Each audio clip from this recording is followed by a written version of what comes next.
The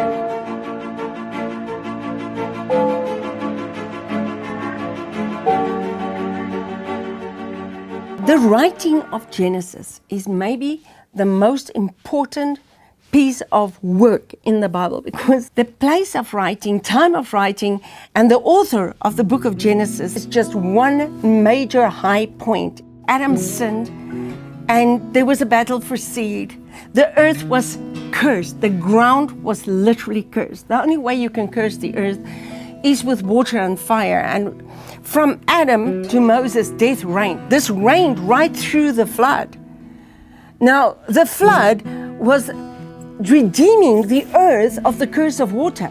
Now, we know we've seen many floods, but there was never been a flood where everybody was taken out and only 8 people were left. 8 meaning a new beginning.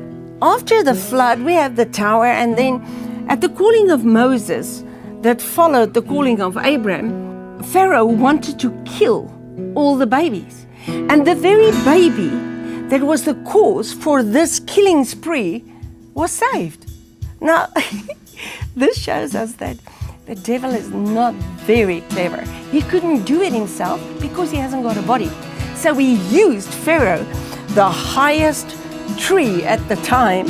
And you know what Pharaoh did at the end? The very baby he wanted to kill actually grew up in the palace, and he trained him. So when God met Moses on the mountain, he was fully equipped to write. Moses wrote the first 5 books of the Bible. Now, Genesis, the first book, is the most amazing book, because the first 10 chapters is literally about the first world that we know nothing about. And 2 Peter brings us right back, and he says the first world was destroyed with water in order to bring the second world, because God said, my spirit will not forever strive with man. So the second world came into being because God wanted to bring his spirit with inside man, and that is why there was a body prepared. But now, Moses was on the mountain face to face with God. He was on the mountain where he was first called in front of a burning bush. The man that was now drawn from water was called in front of fire. Water and fire, the 2 curses of the earth. This is very important to understand. And God said to him, take off your shoes, for the ground is holy. At that point, the ground was cursed.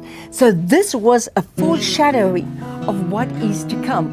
This is the purposes of God revealed right from the beginning. I'm going to prepare a body, and I'm going to give the system to you, but the body that's going to come is actually going to be there to take out the fire.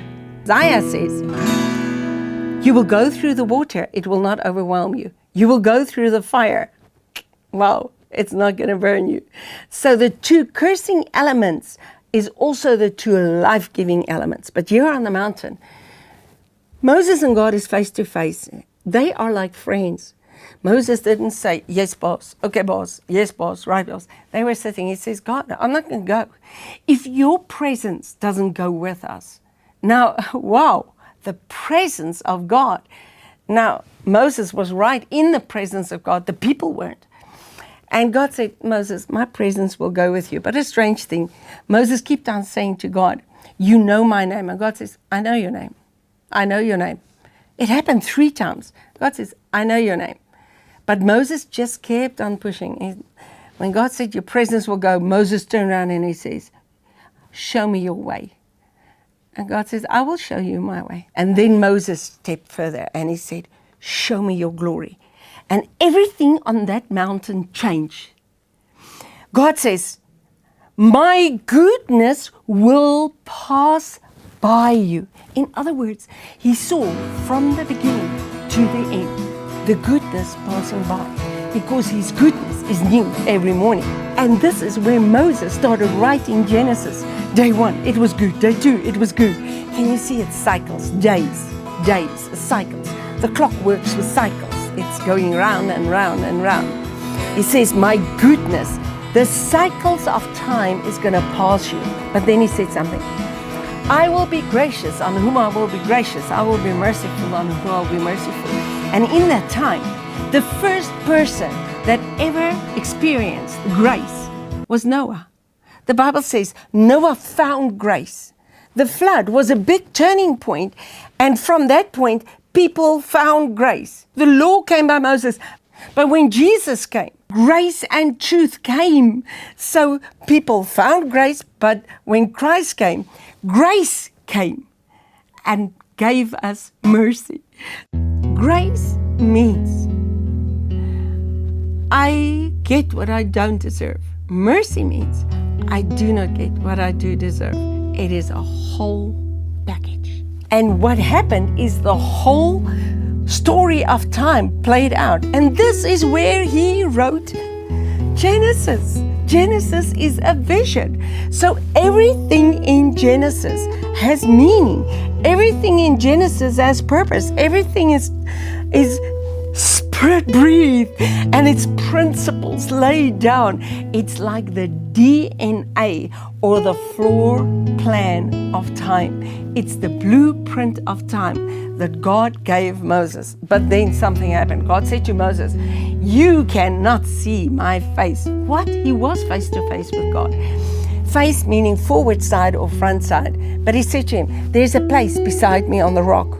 He reveals to him that Jesus said, I'm going to prepare a place for you. And Corinthians says, he is the rock that followed them. What? We cannot miss this. This is just so awesome.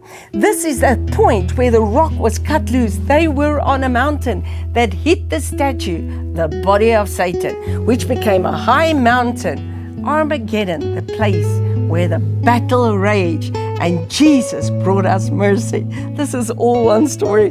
So, Jesus Christ is the face of God, and we can behold Him as in a mirror through a glass. And that is when you read the Bible, when you turn to the Spirit, you can see His face there. But when He finally returned, John says, now we are the sons of God, but we do not know what we will be. But when we see Him, we will see Him face to face. And 1 Corinthians says, we will know Him as we are known.